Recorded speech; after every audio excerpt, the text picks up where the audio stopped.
அன்பே சிவம்னு ஒரு படம், அது அப்போ அந்த டைட்டில் இல்லை. அது அந்த ஒரு கதையை எனக்கு சொல்லி எனக்கு பிடிச்சது. நான் அந்த கிளைமேக்ஸ் மட்டும் எனக்கு பிடிக்கல சார். என் ஹீரோ தோத்துட்டு போகிறாரு, அது என்னால் ஏற்றுக்க முடியல. ஏன்னா நான் ஒரு ஃபேனாக தான் பார்ப்பேன், அதனால் அது வேண்டாம் சார்னு சொல்லி வேறு ஒரு கதை ஃபிக்ஸ் ஆச்சு. அதுதான் தெனாலின்னு வச்சுங்க, என் சொந்த படம் வேறு. ஆனால் அதில் இருக்கிற அந்த இலங்கை பாஷை தூக்கி நான் இதில் வச்சுக்கிட்டேன். ஓகே.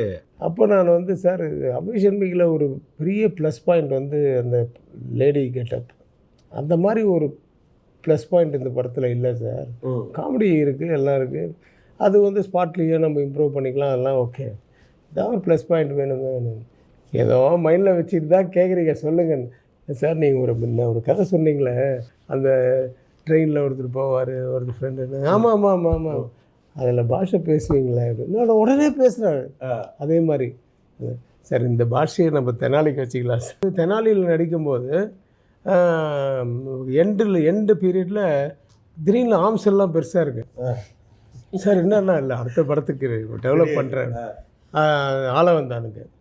அப்போ நான் இன்னும் 2 சாங் பேலன்ஸ் இருக்குது சார், அதெல்லாம் அட்ஜஸ்ட் பண்ணிக்கலாம் பார்த்தேன்.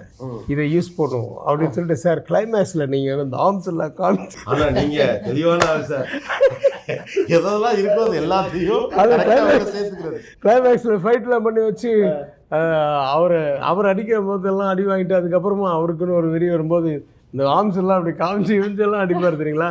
அதெல்லாம் ஆளை வந்தானுக்காக ரெடி ஆகுறாரு, அதை நான் யூஸ் பண்ணிக்கிட்டேன். பெஸ்ட் கமர்ஷியல் டைரக்டர் அப்படிம்பாங்கல்ல, அது இதான் நினைக்கிறேன். இல்லை கரெக்டாக ஓகே, இதில் இருக்குது, இதில் இந்த தூக்கி போடு, அது அதுலேருந்து அதை தூக்கி போடு அப்படி